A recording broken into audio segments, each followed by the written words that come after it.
بسم اللہ الرحمن الرحیم۔ السلام علیکم۔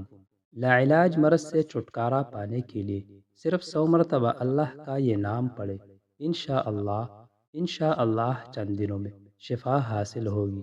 پیارے دوستو، بیماری سے شفا یابی، رزق کی فراوانی، عزت توقیر اور حافظہ میں اضافہ، شیطانی وسوسوں سے نجات، آفات عرضی و سوامی سے محفوظ رہنے کے لیے اللہ تعالیٰ کا یہ نام دن اور رات میں 100 مرتبہ پڑھے۔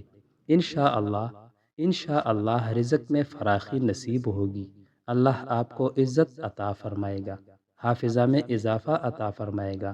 پیارے دوستو، اللہ جل شانہ کے اس صفتی نام کے متعلق جنید جمشید رحمۃ اللہ علیہ نے ایک پروگرام میں فرمایا کہ جو بھی یقین کے ساتھ، توجہ کے ساتھ یہ نام 100 مرتبہ دن اور رات میں پڑے گا، اللہ تعالیٰ اس کو ہر قسم کی بیماری سے حفاظت عطا فرمائے گا۔ پیارے دوستو، اللہ جل شانہ کا وہ صفتی نام ہے، یا سلام یا سلام۔ توجہ کے ساتھ 100 مرتبہ پڑھے، اول و آخر میں درود شریف ضرور پڑھے۔